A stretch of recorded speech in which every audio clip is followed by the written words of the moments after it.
পারলে আমরা গায়ের রক্ত দিব, সুমন ভাইয়ের কিছু হইতে আমরা দিব না না না না। যেমন মারভূত হয়ে থাকো, সরাসরি আসো, আইয়া বলো আমরা সাইদুল সুমনকে আমরা মারবো, আমরা হত্যা করবো। আমরা প্রশাসনের লোক লাগবে না, আমরাই তোমাদেরকে পিটিয়ে হত্যা করে দেবো।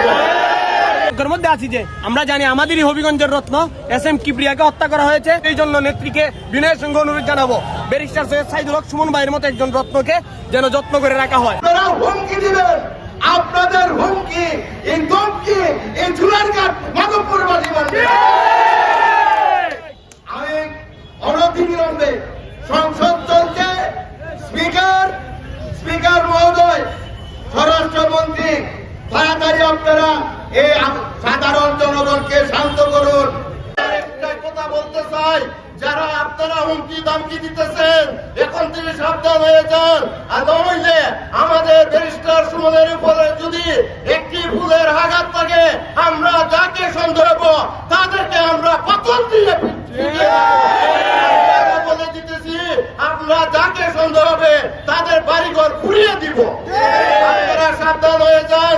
আমরা সারা বাংলাদেশের আলোড়ন সৃষ্টিকারী এবং আমাদের মানবতার ফেরিওয়ালা সাইদুল হক সুমনকে কেউ থামিয়ে রাখতে পারবে না। আমরা সুন্দরবনবাসী, আমরা এতদিন অন্ধকারে ছিলাম, এখন আরো আলোর পথে আমরা এগিয়ে এসেছি। আপনারা জানেন আমাদের সাইদুল হক সুমন এমপি যখন হয়ে সংসদে গেছেন, তখন থেকে আমাদের সুন্দরবন মাধবপুর জনগণ আমাদের উন্নয়নের গণজোয়ার চলছে। আমাদের রাস্তাঘাট, বিভিন্ন কাজকর্ম এবং বিভিন্ন উন্নয়নের কাজ চলছে। তারা ওইগুলা বরদাস্ত করতে পারে এবং তারা যে আগে চুরি ডাকাতি করছে ওইগুলা বের হয়ে যাবে, এই জন্য তাকে হত্যা করার পরিকল্পনা করতেছে। আমি আরেকটি কথা বলতে চাই, আমাদের সুন্দরগড় প্রশাসনকে আপনারা সবার আগে জানেন এই হত্যাকারী কে ষড়যন্ত্র করছে। আপনারা যদি ২৬ ঘন্টার ভিতরে এর হত্যাকারীর যদি বের না করে, আমরা রাস্তাঘাট বন্ধ করে দিব। আমি বলে দিলাম, আর যতটুকু শক্তি লাগে আমি অতটুকু শক্তি দিয়ে আমি রাজপথে নামবো। আমি কোন দল করি না, কোন রাজনৈতিক করি না। আগে করছি, কলেজে থাকতে আমি রাজনৈতিক করছি, আমাদের মতো কেউ রাজনৈতিক করে না।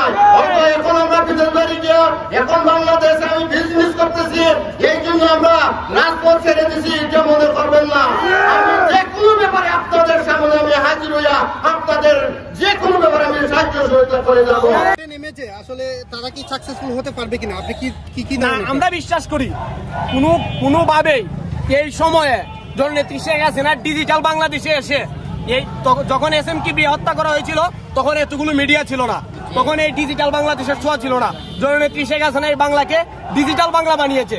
সেই জায়গা থেকে আমরা বিশ্বাস করি কোনোভাবেই তারা সফল হতে পারবে না। আসলে হত্যার উদ্দেশ্যটা কেন হতে পারে বলে মনে করেন? দেখুন, ব্যারিস্টার সৈয়দ সাইদুল হক সুমন ভাই উনি এমপি হবার আগ থেকেই উনি বিভিন্ন অন্যায় অবিচারের বিরুদ্ধে প্রতিবাদ করে আসছেন, অসঙ্গতি নিয়ে কথা বলেছেন। এই বলার কারণে রিসেন্টলি উনি বড় বড় রাঘব বোয়াল যারা এদেশের মানুষের টাকাকে পাচার করে সুইস ব্যাংকে, কানাডা, ইউরোপের বিভিন্ন দেশের মধ্যে সম্পদ বাড়াচ্ছে, আমার দেশের মানুষকে শোষণ এবং নিপীড়ন করে, তাদের বিরুদ্ধে দাঁড়িয়ে গেছে। যারা সরকারের বিভিন্ন পর্যায়ে আমলা হয়ে তারা এই দেশটাকে শোষণ করছে, তাদের বিরুদ্ধে দাঁড়িয়েছে। সেই জন্য এই হত্যার পরিকল্পনা চলছে। তবে আমরা বিশ্বাস করি এই পরিকল্পনাকারীরা কখনো সাকসেস হতে পারবে না। আপনারা কি চাচ্ছেন?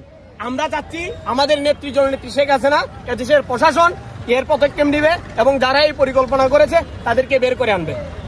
ধন্যবাদ। আমরা চাই উনার সফলতা, উনার সফলতা চাই, আর ঐক্যবদ্ধ হয়ে উনি আল্লাহর এই পৃথিবীর মধ্যে যতদিন আছেন ততদিন ভরা আমরা উনার সাথে আছি।